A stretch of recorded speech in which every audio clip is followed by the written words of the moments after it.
Gala lagataa fola gadaa dirra ilmaan keenya kunoo qabbana tana keessa barachaa jiran diin kana qabbana tana keessa sheekotiin teenya harka qullaa bira tatteeyse. Wanni nuti isinirraa barbaannu rabbiif jecha bulukeeta gartee akka nuuf ergitan akka feerroo nuu bittan akka mukaa fi qorqorroo fi mismaara waan masgiinni kun barbaadu gartee. Isinillee warri rabbi addunyaatti kan dhiira dhala osoo hin jenne akka as garagaltanii garaa keessa nu laaffattanii nu laaltanii isin hin jenne. Wanni islaama ta'e maqaa islaamaatiin yaamamu akka beenu gargaaru. አዛን በማይሰማበት ቦታ እስላም ያለበት በማይመስልበት ቦታ አከ ኢራኑ ራናፍኔ ወር ቢየ ከይሰ ጅርተንስ ቃመሌን አከሲኑ አርገምተን መቃ ረቢ ጉዳቲን ኢሲን ጋፈና ጀቻዳ ኩኖ ምስኪኑማ ተነ ከይሰ ተተኛ ኢልማን ከኛ ገቡ አስኑ ወጂን ቃራሲፈቻ ሸክ ነሙ ዳቦሳ አማዛ ከሰማ ሻይዳ በቱራ በከተና አንጊሄ ኑቲ ኢፊ ጀባኔ በከተና አንገኘ ውሊዳፎ ኑምለንተኒሂ ኢሲን እንጃ ወሪ አሲ الله يا جبا هلا في قواسي قبا نتي هلا في قوالين قب نوسي قبنا نونين دبني نورا قبي وحنو دبا الله. السلام عليكم ورحمة الله تعالى وبركاته. الشمار كفوني كبجمتو دعوتو تافي هردفتو دكنيا كنين الدو غرغراتي سني سكنتاتي دعوت جاجرتن نغيني ربي قد بكما جرتن تسنادك كبو سنين Kuma kanan dura guyyaa rantanaatis sagantaa daawwii yookaan ziyaaraa Hamilton torbaan itti takkatan isiniif dhiyaattu yeroo ammaan tanatti qabannee isiniif dhiyaannee ni jira. Akkuma beekamu sagantaa teenyaan iddoolee garaagaraatii fi akkasuma uummata keenya kan muslimaa kanneen iddoo garaagaraa jiran isin daawwachiisaa turuun keenya ni yaadatama. Akkuma viidiyoo jalqabarraa hubattanitti guyyaa rantanaatis magaalaa guddittii biyyattii irraa xiqqoo achi deemnee magaalaa laga xaafoo laga daadhii keessatti argamne. Dhiiroo maaliif as dhufne tilmaamuun nama hin rakkisu. Waggaa 5 dura jechuunis bara 2010tti yeroo uummanni keenya rakkoo fi gidiraa isarra geessan naannoo Somaaliirraa buqqa'anii turanitti kutaalee Oromiyaa iddoolee garaagaraa 11 mootummaa biyyattiitiin qobsiifamuun isaanii ni yaadatama. Iddoo san keessaa takka kan taate magaalaa laga xaafoo laga daadhiiti. Hawaasni iddoo tana qubatan haala akkamii keessa jiran waan jiru laaluudhaaf iddoo kana yeroo dhufnu waan akkaan garaa nama raasaa hedduu agarree isiniif qooduu irratti argamna. يا قبرتش هو تسيفين ديساني نرام فقاتين نرا فقاتو سميتي دانقا دبرتوس قدتي دلين تنتيتي بكي ربي الرها انتي ديساني سجرتي تنافسي يا مها سيفتلو ربي خنكيتي تنافسي يا مها سيفتلو ربي خنكيتي الله يا جبا هلا في قواسي قبا نتي هلا في قوالين قب نوسي قبنا نونين دبني نورا قبي وحنو دبا الله يا جباه. Yeroo magaalaa tana dhuftuttis waa hedduu taajjabnee waa hedduus agarre. Hedduu qalbii nama raasus garuu gara tokkoon nama gammachiisa. Uummanni keenya kun naannoo Somaaliirraa buqqa'anii ganda kana yeroo qobsiifamanitti mana gubbaa fi jalaan qorqorroo keessa galaa kan hangana gahanidha. Yeroo dhufanittis dalagaallee kan hin qabnee fi akkasumas raashina ittiin jiraatanis harka namaa eeggachuudhaan kan yeroo dheeraa dabarsanidha. Dalagaa mataa isaaniittis kan qabanii miti. Waan harkatan maraa mana kana ofirraa ittiin jijjiirra yookaan kun jireenya keenya ittiin fooyyeffannu osoo hin jedhinitti mana rabbii iddoo itti salaannu akkasumas bakka ijoollee teenya quraana itti barsiifannu ijaarranne jechuudhaan xaarii hedduu keessa dabranii kan as gahanidha. Xiqqaa fi guddaa dhiiraa fi dubartii osoo hin jedhinitti masjiida ammaan tana arkaa jirtan kana ijaarrachuudhaaf lifaatii guddaa kan godhaa turanidha. Waggoottan dabran kana keessattis masjiida ijaarrachuudhaaf aarsaa hedduu kafalanis garuutu masjiida kana irraa xumuratuudhaaf humnaaf dadhabanii haala ammaa gartan kanaan masjiidni kun kara dhaabbatee jiraachuu yeroo agarrutti hedduu takka nutti dhagahamee isiniif qooduudhaaf dirqamne. Harargee baharraa ka'uudhaan iddoo kana kan dhufe Durbaa Istiidiyoo TV Hamilton damee bahaa kan ta'an Sheek Jamaal Haajiiti. Waa iddoo kana akkana jechuudhaan jalqaba. بسم الله الرحمن الرحيم الحمد لله والصلاة والسلام على رسول الله صلى الله عليه وسلم. السلام عليكم ورحمة الله وبركاته. daawwattoota keenya akkuma halaalaa duraanuu daawwachaa turtan akkuma himarrattis ibsarrattis dhageeyaa turtan mata duree sagantaa irrattis ilaalaa turtan arra iddoon jirru iddoo seena qabeetti bakka uummanni keenya naannoo Somaaliirraa gaafa buqqa'an itti galan achi jirra tuulli bara kana fakkaata gaa dhuma tana kan naannawaa kanaas isin garsiifne arraas laga xaafoo achi jirra jechuudha bulchiinsa laga xaafoodhaa keessa jirra ziyaaraan arraa nuuf haarayaa miti hayyoonni baay'eedhaan dhufe nutillee yeroo baay'eedha deddeebine garuu arraan tan ammoo waan addaatiin dhufne ziyaaraan arraa ziyaaraan laga xaafoodhaa waatu duuba jira laga xaafoo laga daadhii ziyaaraa arraa waatu duuba jira wanni duuba jiru maali afeerraa guddoodha qaban afeerraa guddoo isaanii tana maaliif akka afeeramnu masjiidni kun ni haasawa iddoon nuti keessa teenyu tun ni haasoyti waan garii harkaarra oduu dhafee taa'ee jetti Oromoon yeroodha mammaaktu arra achi jirra mee haasawa keenya jalqabuudhaan duratti qur'aana rabbiitiin eegalla qur'aana rabbiitiin kan nu eegalu immoo haajiin nu eegalarra haajiin nu eegala haajii aliyyi sagantaa tanarratti qur'aana rabbiitii isaan nu eegala haajii takbiirtaadhaan dhiyeessa أعوذ بالله من الشيطان الرجيم بسم الله الرحمن الرحيم محمد رسول الله والذين معه أشداء على الكفار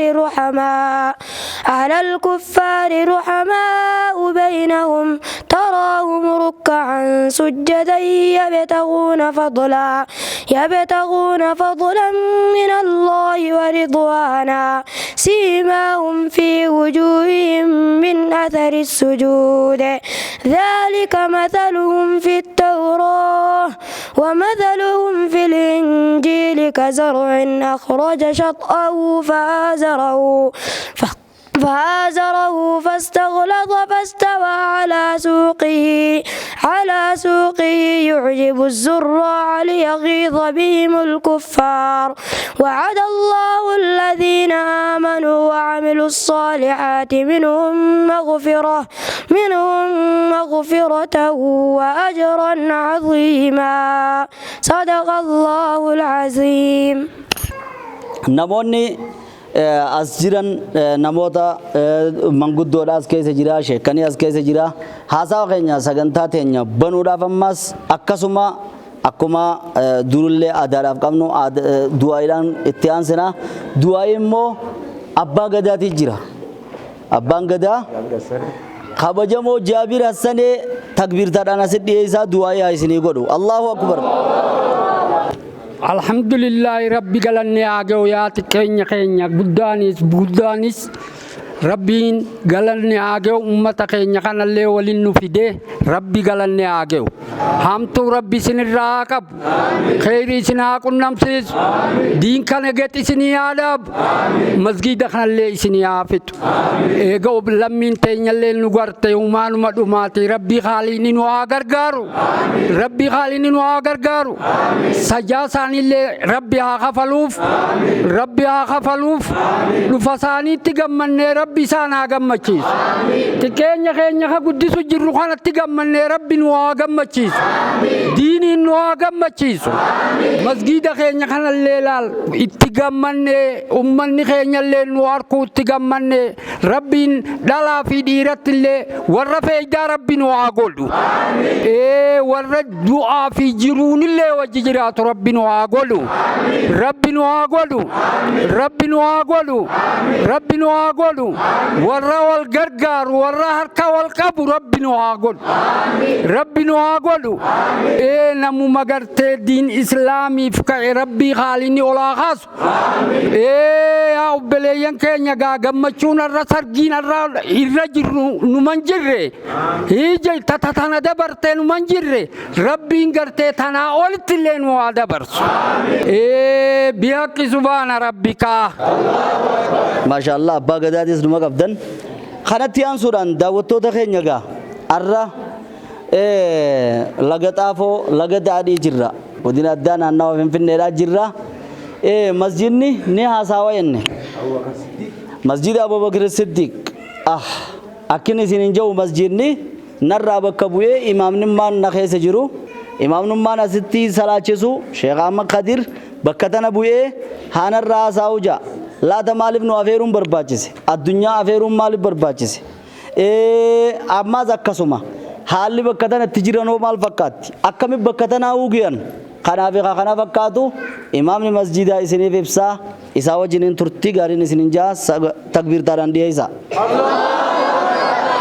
السلام عليكم ورحمة الله تعالى وبركاته.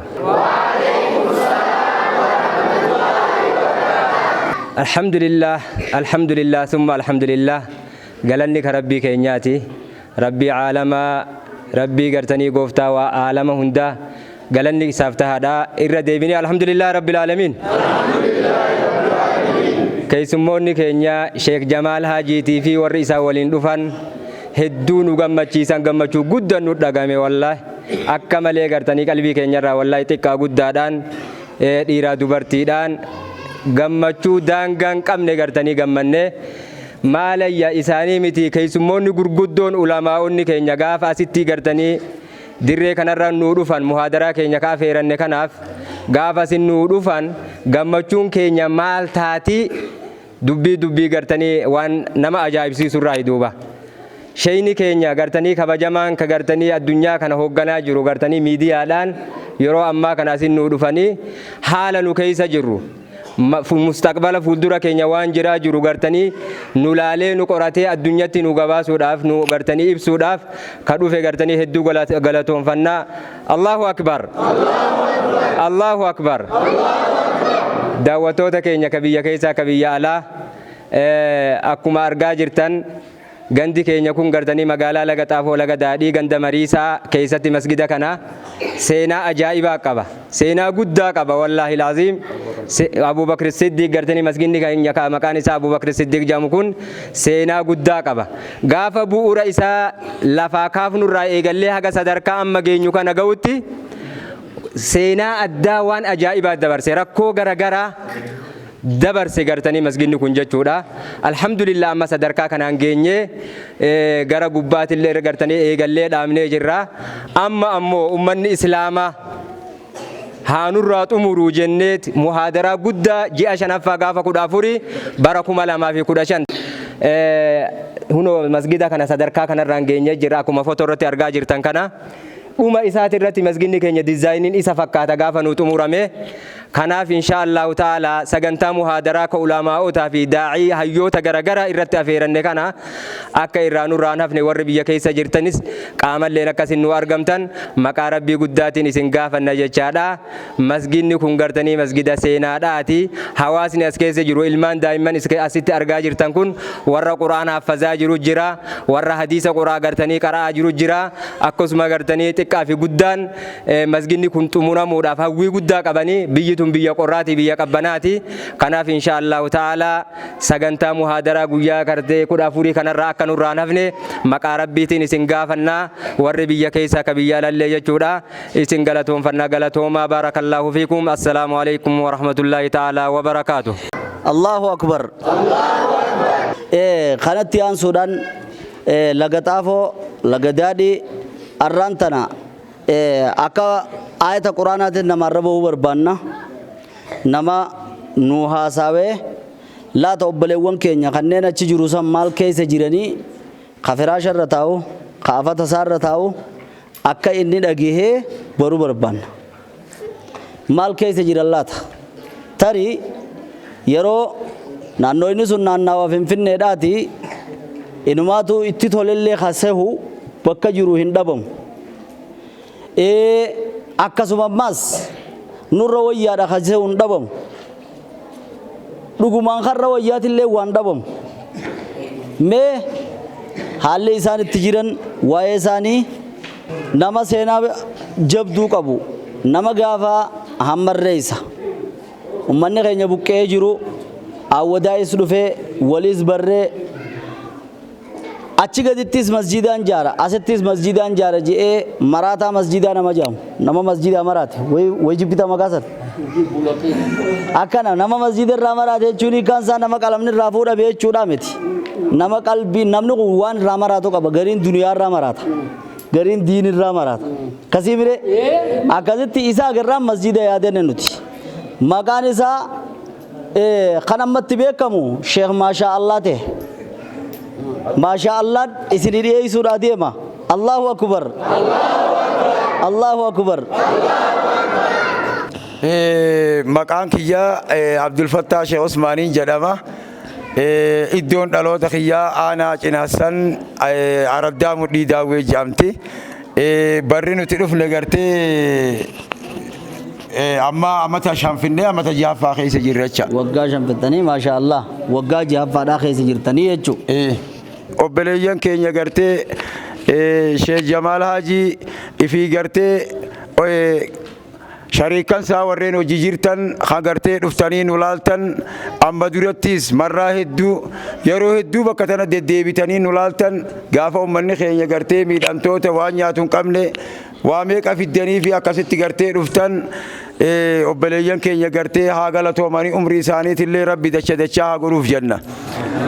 Eegasii gartee majammaraa duraa gaafa ummanni kun laga xaafoo laga daadhii jiru kun buqqaatonni magaalaa 11 naannoo Soomaaliitti irraa buqqaanii hammarreessa qubatan khaanis iddoo adda addaa aanaa isaaniitti irra qubatan hammarreessatti gartee biddeenaa fi gartee waan biddeenaa nyaatanii fi bishaanii fi waan adda addaa kuduraa adda addaa fi ani hammarreessatti gartee nu laalaa turan jecha warreen awwadaayii fi gartee isaan Sheekh Jamaalaa jiitirraa tokkoffaa ta'e tanaafuu gartee asittis nurraa nafne iddoo jirtu hundaa'u dhaqee laalaa akkasii wajjin inshaallah ta'ala arra nu bira dhufanii masgiida Abubakar Siddiq laga xaafoo laga daadhii naannawa gartee Finfinnee godina addaa dhufuudhaan gartee arra dhufanii nu laalanii jiran jechuu tanaafuu gartee muhaadaraan teenya guddoon muhaadaraan teenya ji'a shanaffaa guyyaa 14 jecha kanaafuu gartee inshaallah obboleeyyan keenya warri biyya alaa biyya jirtan akkuma gartee imaamni keenya amma dura dabarsetti akka nu bira dhaabbattan obsaa fi kabajaan maqaa rabbiitiin isin gaafanna. Kanatti aansuudhaan mee masjiidni kun haala akkamiin jalqabdanii odoonii fi manni keessan jalaa gubbaan qorqorroodha odoonii fi qubsumti teessanuu haalli hin mijjaa'in haala kamiin masjiida kana bifa fooqiidhaatiin eegaltanii ammas safara keessan kana keessa masjiida tokkichuma kana ijaaru jirtanii akkasumas mana barnootaa madarasaa ni qabdanii mee kanneen daawwattootaaf dhiyeessaa. Galatooma gaafii gaarii na gaafattan maskiinni dhugaadhaati maskiinni kana malees jira madarasaa maskiinni kunis madarasa if jalaa qaba maskiinni birootis jira madarasaallee ni qaba amma gartee nuti haalli maskiida kana gartee duratti calqabne eega dhuflee gartee hanga bara 4 amata 4 jechuu lafti tun Bukhaara turte midhaan gartee ummata buqqaatota kanaaf midhaan asi buusaa turan cinaas gartee gaafa caaltuu isaanii jirtu san cinaa tokkos midhaan asinitti bu'anii cinaa tokkollee itti salaatan jettee gaafasi addenuu qooddee lafa ta'a jecha kanaafuu gartee bakka midhaanii midhaan goonee bakka gartee salaataa tunis itti salaataa turre amata 4 yaa rabbi kan maskiida nuu jaaru nuufiti kan madarasaa nuu jaaru nuufiti odoo ennu waan nu dhufaa dhabne gaafattiin boodaa wanni nu dhufaa hin jirtu lammii teenya mee akkam taanannee manguddicha keenya bulchaa keenya imaaman keenya gatteessifnee mariisifnee namni nuu dhufu hin jiru wallee abbaan gartee hujii tanaa nuuma jennee akkasitti gartee koree ijaarrannee eega wal marihannee wal ijaarre booda itti lafaa kaane lafti tun Bukhaara achi daqiiqaa fi midhaanitti bu'a gama naanni saganna qiblaan hin jiru rugmii kasiitti saganna jecha rugmii kasii qorqorroodhatti sagadaa turre eega boodaa lafaa kaane hangi tokkos ni ijaarranna hangi tokkos ni ijaarranna jechuutti wal qabne warri ni ijaarra je waan itti ijaartan dura nu garsiisaati yoo xiqqoo kuma 550 kuma 200 nu garsiisa yookaan qorqorroo teenya musbaarri tokkorraan buqqaan jedhanii wal qabne jecha eegasii duba kaane namni tokko asirraa amramee odoo taasisaa san teenyu achitti wal mari'annee quraanaas nu qaraa jedhanii re'ee fidanii asi qalanii ummata nyaachisanii obaasanii akkasitti du'aayis godhanii ijoolleen darasaan quraana qaraatee fi namuu adda galee eega adda galee namuu adda galee wajji salaata ishaa'ii sagannee boodu ayin taatee namuu galaa jenneeni najjaaroota yaammannee halkanuma edenu qorqorroo isaan keessatti ilmaan barsiisanii fi mana kana hunda facaafnee dallee ijaarree sadii nama hararra taa'u qaaxarree kan qarshii takka hin qabne nuti waan maqeetanaan jaarru jennee biraa kunne. Namni ganama guu salaata subii azaanamee dhufan maskiinni jiru madarasaanis hin jirtu ijoolleen eessa qaraanettee sheekat deebite ummanni eessa salaanna je'ee wal gaafatee wal mari'ate maali maskiinni hokkamte maskiinni bakkatti hin jiru qeen hokkamtaate qeen qorqorroon hin jirtu dallee malee jan. Kan hararra keenyee qaaxarree achi keenye san eenyuu kana godhe hin beeku ana asirra na kaayaniituma eegii naan janjeen akkasi kaanee bulchaa fudhannee waan tiraanspoortii asii bakka nama silaa ijoollota keenya harar geerufan nu gargaaraa jennu tiraanspoortii dhabnee warra daawwaa kaas keessa taa'uurraa 200 liqeeffannee akkasi asirraa yaanee warreen gartee jimaa gurguru harar geerraa fi dansan bira dhayinee maskiida akkana firra diinee nu gargaaraa jenneeni qarshii 10,000 fi 500 nu gargaaran ganamarraa za'aa takkaa fi cinatti. Maashaallah. Allahu akbar. Allahu akbar. Akkasirra dhufnee warra halkan dalagaa bulee qorqorroo facaasen ajjaarottis waan saanii kanninee fi 200 warra daawwaatirraa liqeeffannees firraa kanninee fi akkasitti gaa ummanni warri biyyaatis amma warrummaan keenya kan gartee gaafas wal qabneen san qorqorroo eeysa baaftan. Akkasirratti eega boodaa kaanee ganda keessa facaanee madarasaa buura baqaysinee madarasaa san ulaa 4 lafaa kaafne jecha. Hoggudura qorqorroo gurgurachuu deeman seeneeti eegaaniif immoo ummata waajaaru fakkaatan ummanni kun jaanii warri sunis aafoo itti jaanii akkasitti nutti as dechaanii waliin taanee madarasaa ulaa 4 jaarrannee qorqorroo tana keessa taa'aadha. Eegasii madarasattichi dabarree as eegalle jecha. Hoggaa eegalle maskiida lafaa jaarranna moo fooqii jaarranna.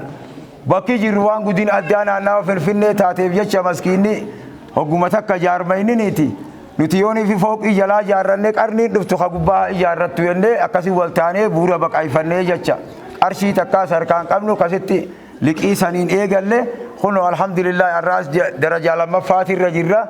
Ummanni keenya odoo waan nyaatee dhuguu hin qabne odoo waan hujii takka hin qabne namuu asitti shaayii danfifachaa daabboo goggodduu bitachaa dhiiraa dhalaan keenya akkasitti asirratti hojjenne asiin geenyee jecha.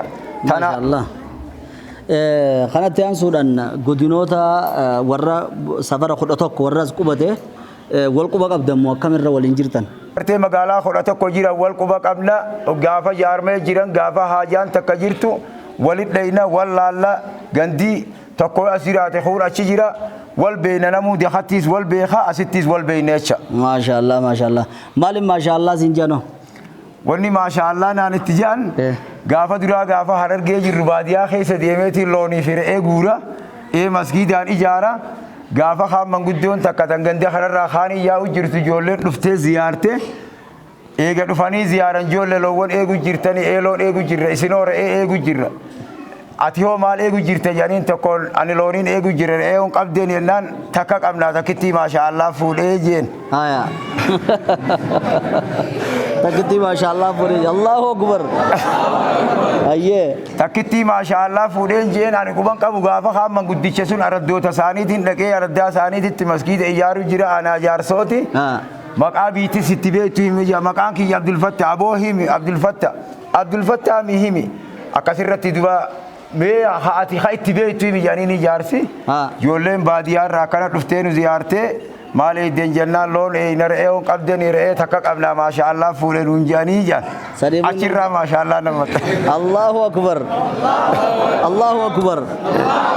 Maashaallah nutis maxxansiifnee fi maashaallah waan rabbiin fadhee jechuudha toltu rabbi siinaa fadhu. Amiin amiin. Akkasigaa daawwattoota keenya iddoon jirru akkuma agartan bakka nama boочiftu namuu daabboosaa ammas akkasumas shaayii dhaabbaturraa bakka tanaan gahee nuti ifi jabaanne bakka tanaan geenye wuliidhaaf oolun millantanii isin hin jaa warri asii akka kaniinan isinirraa tokko ni millannaa guyyaa san wal quba qabaannennaan inshaallah akka wanti isaanii tan ammaan tana kunoo iskiriina irratti isinii barreeffamtu tana irratti akka kan halaala jirtanis as darbitaniif jechuudha isinit dhaammanna kadhatti aansuudhaan waan haasawa bakka tanaa sagantaa isaanii karoora isaanii waan obboleewwan keenya warra dubbaterraa hafe Ustaaz Abduu Jabbaar asirratti dhiyaachuudhaan sagantaan dhiyeessaa mee inni hoo maal nu afeera maal qaba isaa wajjin turtii gaarii. Obboleeyyan Islaamaa baga gartee gaarraan tana gartee dhuftanii nu ziyaartan baga gartee gaarraan tana ijaan wal agarree arra wal argaa teenya taaraan tanaa gartee gaa tajannata keessatti illee kana walitti deebinu rabbiin waa taasisuun jaadura irratti asumaaniin gartee gaa seenaa xiqqoo gartee gaa waa'ee ganda keenya kanaan wal qabatee waa xiqqoo isin yaadachiisa inshaallahu taala.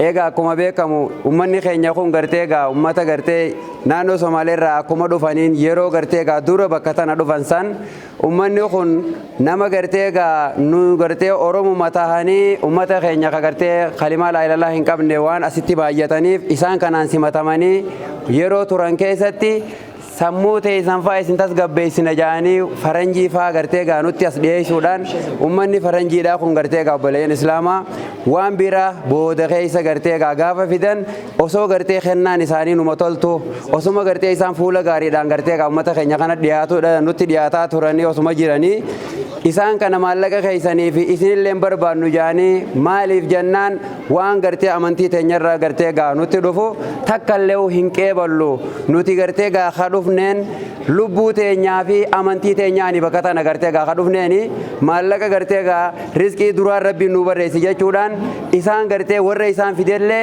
hatta hanga nutti dallalan takkatti ifirraa baafne jechuudha duraati.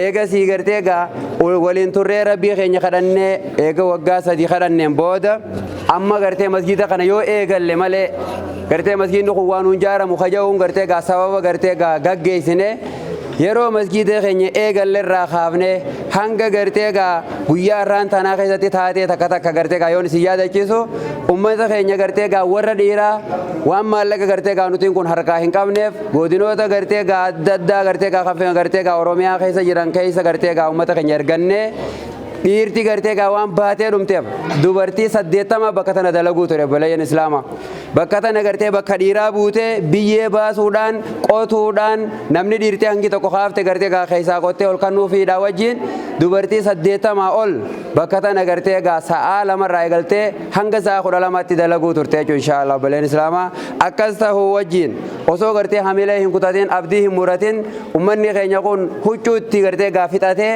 bakka tana gartee gaa masjida rabbii kana khaanis gartee godina gartee gaa addaa kadeeme kana keessatti beekadhu harargeedhaarraa dhalate malee harargee deemutti hin jiru bakka isan beeyni dhaqu jira khaanni hidhamaa khaanni dhahamaa khaanni ariyamaa beekadhu kanallee rabbi irratti obsanii osoo deemanii gartee gaa masjida keenya kana oofnee arraan geenye as geenye akkasiin gartee gaa ummanni keenya ka gartee gaa ollaa keenya jiru kunilleen hogguu gartee gaa nuti waan isaan nu kannan kanallee hin barbaannu nuti amantii teenyaan gartee gaa waan walii bu'u gartee gaa gonkumaa hin qeeballu gaafa jennu nutti gartee gaa isaan waan qorrifataniif abshir inshaallah rabbii keenyaan nu wajjin jira jennee rabbii illee nu gargaaree masjida rabbii kana asiin geenye jechuudha.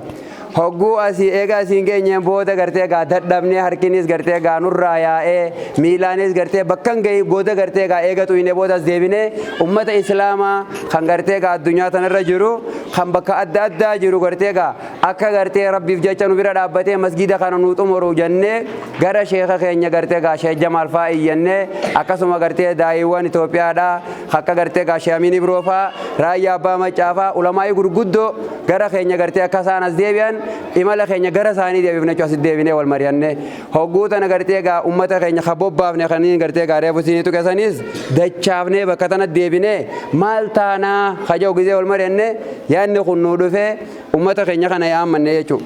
Gizee ummata keenya kana yaammanne gaa eega rabbiiti abdiin ummanni sanis dhufee waa'ee keenya kana gartee gaafa sirraa nuu dubbatu isin gartee gaa kan gartee bakka adda addaa halaala irra teessanii nu laaluu jirtan akka rahmata gartee gaa nuuf gootan jechuudhaa fi kajeelaan teenya gartee gaa waan biraatii miti yoo gartee gaa nuti wanni har'a gartee gaa isinirraa barbaannu maallaqaa miti jechuudha. wanni nuti isinirraa barbaannu rabbiif jecha bulukeeta gartee akka nuuf ergitan akka feerroo nuu bittan akka mukaa fi qorqorroo fi mismaara waan masgiinni kun barbaadu gartee akka nuuf guuttan isinirraa barbaanna obboleeyyan islaamaa rabbiif jecha gartee gaa keessattuu waamicha keenya kana kan dhageessan ollaa keenya naannoo addaa godina addaa naannoo finfinnee namni jirtan faan akka qaamaan nu harkamtan kan gartee orguutuu oromiyaa fi Itoophiyaa keessa jirtan akka bakkuma jirtanii kan biyya alaa jirtanis yaadaa fi qaamaa fi qalbiidhaan waan xiqqoo qabdanii nu bira dhaabbattan isin gaafachuu barbaada. مقا ربيتين سنقا فدا والسلام عليكم ورحمة الله وبركاته. جزاكم الله خير الجزاء وامتشغا هنگا علمنا ما نميامو وبليوان كينيا اسيامني يامو نسان الرجرتي دعوان نيچون نور رجرتي سنين جنة خانت تيان سورا مجا دائمة تقوديتو Khalid Faisal barata diinal islaamisi barata barnoota ammayyaatisi isin yaama maal isin inja mee Khalid takbiirtaadhaan dhiyeessa. بسم الله الحمد لله الصلاة والسلام على رسول الله صلى الله عليه وسلم. السلام عليكم ورحمة الله وبركاته. وعليكم السلام ورحمة الله وبركاته. يا أمة الإسلام الذين تتابعون شاشة هابلتن تيفي، يا متابعين الكرام، نحن سنقيم محاضرة كبيرة في مدينة لقطاف ولقدادي في قرية مريسا في مسجد أبو بكر الصديق. ستقام في جواد الأخير 29 يوم. الذين إذا كنتم في إثيوبيا أو خارج إثيوبيا، الذين سمعتم خبري إذا استطعتم أن تأتوا فنحن ندعوكم. الذين لم تستطيعوا فساعدونا، نحن نبني مسجدا لا تخيبوا عملنا بكم. نحن ندعوكم ثانية. ستقام في مدينة لقطاف واللقدادي في قرية مريسا في مسجد أبو بكر الصديق. نحن نناديكم بسم الله. السلام عليكم ورحمة الله وبركاته. وعليكم السلام ورحمة الله وبركاته. Aboga dubbiin jabaatte ijoolleen naxnu nunaadiikum isin jetti ijoolleen isin yaamna jetti ijoolleen labbeeka awwaan jechuun teenyuti teenya daawwattoota keenyaati labbeeka jechuu bakka jirtanirraa hin dhabinaadha isin jenna. Mucaan jabeeyse gaa masjiidni waan islaamaati. Islaamummaan dura gaa afaan arabiidhaatiin qur'aanni bu'ee mee afaanuma arabaatiin isin yaammadha jeeti. Mucaan laa tukhayyibuu amaalanaa fiikum isin jee mucaan akka isin bakka isin eegganne akka isin hin dhabne isin jaabar mucaan isin eegganne akka isin hin dhabne jaa abshira jettanii qoma dhawachuun teessanii isin jenna galatoomaadha. Kana maleedhas yeroo kan agartan xaafoo lagadaadhii dhiiruma qofaa jira jechuun keessan hin oolamu.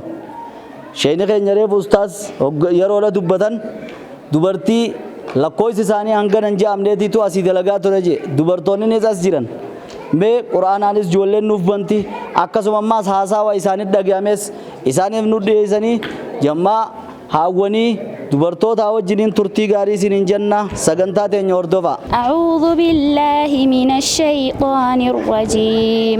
كلا بل تحبون العاجلة وتذرون الآخرة. وجوه يومئذ ناظرة إلى ربها ناظرة ووجوه يومئذ باسرة تظن أن يفعل بها فاقرة. كلا إذا بلغت التراقي وقيل من راق وظن أنه الفراق والتفت الساق بالساق إلى ربك يومئذ المساق. بسم الله الرحمن الرحيم. السلام عليكم ورحمة الله وبركاته. أنا مكان كيا نصر حبيبي نانجاني دلتو أنا مسألة شانن دوغوتين جامع. obboleeyyan kiyya ka islaama karabbi addunyaatti kan assalaamu alaykum warahmatullahi wabarakatuh. obboleeytii tiyyata islaamaa tarabbi addunyaatti kan kunoo miskiinummaa tana keessa tatteenye ilmaan keenya agabuu as nu wajjin qaraasifachaa sheekotiin teenya qabbana tana keessa quraana islaamaa ijoollee tan alan nu barsiisaa jirti. Nutillee kunoo asumatti biyyee wajjin guuraa sheekotii teenya tana wajjin bakka naannoo Soomaalirraa buqqaanee caaltuu isaanii asitti nu kannitee magaazina isaanii keessatti kunoo bakka san amma masgiideetti jammarannee sadarkaa lammaffaarraan gaadree jirra. Yoo rabbiin addunyaa tana kanamaa kan nu taate garaa nutti hin jabaatinaa obboleeyyan kiyya ka islaamaa ka biyya alaa jirtan ka Itoophiyaa jirtan ka rabbi addunyaa isinii kenne garaa nu laafaa fuula nu deebisa nu as laalaan isiniin jaa obboleeyyan kiyya dhiiraa dhalaadhaan. Kunoo Sheekh Jamaal keenya dhufee Awwadaa irraa as nu bira jira rabbi galata haa galchuuf dhufee nu laaluu isaatiifu miidiyaa irra kalaalaa garree amma kunoo rabbi alhamdulillah nu bira dhufee nu bira jira jechuudha. kanaafuu lagadaadhii irraa magaalaa lagataafoo lagadaadhii irraa ilmaan keenya kunoo qabbana tana keessa barachaa jiran diin kana qabbana tana keessa sheekotiin teenya harka qullaa bira tatteessee daabboo harka kutachaa qursii kaawwachaa biyyee gurree bishaan gurree dhiiraa dhalaa masgiida kanallee hanganaan gaannee madarasaallee kan ijaartaniin isinin jaa waa takkallee dubbachuullee waan dandeenyu isinillee warri rabbi addunyaatti kan dhiira dhala osoo hin jenne akka as garagaltanii garaa keessan nu laaffattanii nu laaltanii isinin jaa. Assalaamu alaikum warahmatullahi wabarakaatu. Salaamu alaikum yaa ummata islaamaa. Ani bikkirin irraa dhufe dawwallee bikka jaamtuu magaalaa Kililamistiidha. Maqaan koo Dastuu Khadirii iddoon inni itti dhaladhe magaalaa Laangayii. Sanuma hunda keessa dabarree wallaahi nuti yoo gaafa duraa sanfitti kaafnee ni dhukkubsanna. Sanfittiin kaafnu bikkitti qubannee lagataafoo lagadaadhi daggaruu asitti jiraataa taanee jirra. Iddoo kanatti masgiida gaddaabbannee itti humna teenya fixachuu osoo hin ta'in wahallee'uu bikkayyuunuu wal gargaarree ashawwaa guurree rooba keessaas aduu keessaas gannaas bonaas kan jennee madarasaa raakaafnee ilaa hanga masgiidaatti jaarrachuudhaan yaan teenya barbaaddi malee if duuba deebinee dhiisneeti dadhabnee jennee takka ayyaanne akkasumaanuu amma arrammoo humna teenya ol yoo ta'es ummanni islaamaa kan biyya alaa jiru kan biyya keessa jiru hundinuu nu dhaga'e waan ta'eef masgiida keenya kana akkatti asiin geenye numaa fi rabbiitu beeka. Wallaahi itti dhibannee itti dhukkubsannee qabbana keessatti gallee xiqqaa guddaan dhiiraa dhalaadhaan kan je'in itti dadhabnee asiin geenye amma dadhabannee jennee ummata islaamaatiin nu gargaaraa jenne muhaadaraa guddoo qabna akka baatii shanaffaa guyyaa 14 isiisan akka ummanni islaamaa xiqqaa guddan jenne bahaadhiyan jenne kaabaa kibban jenne wanni islaama ta'e maqaa islaamaatiin yaamamu akka beenu gargaaru afeerraa keenya dhiyeeffannee arrallee barullee masgiida keenya duuban deebinu fixuuf niyaa qabna ni jaarranna mana keenya jenne mana rabbii tokkichaa kan itti salaannu jaarrannee itti dhumnee akka xumurannu barbaadu jirra. Ummata islaamaa haala jiru mana keessa jiru khataa'u jiru khadaabbachuu jiru hundaanuu akka nu gargaaran afeerraa keenya dhiyeeffanna. አልহাምዱሊላህ አላህ የተመሰገነ ይሁን። ይሄን ቀን በማየታችን ይሄን ቀን በመድረሳችን አላህን እናመሰግነዋለን። እንግዶቻችን ለኛ ብሎ እዚህ ጋር በመምጣታችን ችግራችን ተረድቶ ለህዝብ ለማቅረብ እዚህ በመምጣታቸው በአላህ ስም በታላቁ አላህ ስም ምስጋናችን እናቀርባለን። እኔ ማለት የምፈልገው አልহামዱሊላህ አዛን በማይሰማበት ቦታ አዛን አይደለም እስላም ያለበት በማይመስልበት ቦታ እስልምናን በማምጣታችን አልহামዱሊላህ አላህ የተመሰገነ ይሁን። ከዚህ በላይ ደስታ የለም። አዛን በማይሰማበት ቦታ ነው እኛ አዛን ያሰማነው። ይደረጋል በማይመስልበት ቦታ ነው እኛ አድርገን ያሳየነው። ከህዝባችን ጋር የሚረዱ እዚህ ውስጥ ባሉትም በተፈናቃይ ህዝብ ስም ላመሰግናችሁ እናንተንም ወዳለሁ። ከዛ ብላችሁ በመምጣታችሁ አልহামዱሊላህ ገና ብዙ ነገር ይጠብቀናል። ጀመር ነው ገና የሚጨርስ ነገር ብዙ ነገር አለ። እኛ ይሄን ያላደረስን በእኛ ብዙ የደግፉን ማህበረሰቦች አሉ። አብሶ እነሱ ማህበረሰቦችን ማመስገን የምፈልገው ከቦሌ ጫት የሚያመጡት በጣም ለዚህ መስጊድ ከዚህ ኮሚቴ ጋር በጣም እርዳታ አድርገዋል። የምፈልገው ነገር ደግሞ በዚህ ይሄ ነገር በእኛ ጉልበትና በእነሱ አቅም የሚያልቅ ነገር አይደለም። በብዙ ህዝብ አቅም የሚያልቅ ነገር ነው። መስጊድ ማለት በጣም ብዙ ካፒታል የሚፈልግ ነገር ነው። አልহামዱሊላህ እኛ ደግሞ እዚህ አድርሰናል። በውጪም በአገር ውስጥም ያላችሁት የእስላም ማህበረሰብ ሁላ ይሄን ኢንተርቪው የምታዩት ሁላ በእኛና በአላህ ስም ዛሬም ነገም አስተዋጽኦአችሁን እንድትቀጥሉ በእኛና በአላህ ስም በዚህ ተፈናቃይ ስም ምስጋናዬን ጥሬም ማቅረብ ፈልጋለሁ። አልহামዱሊላህ ረቢል ዓለሚን ገና ብዙ ይቀረናል። ገና ብዙ እንሰራለን።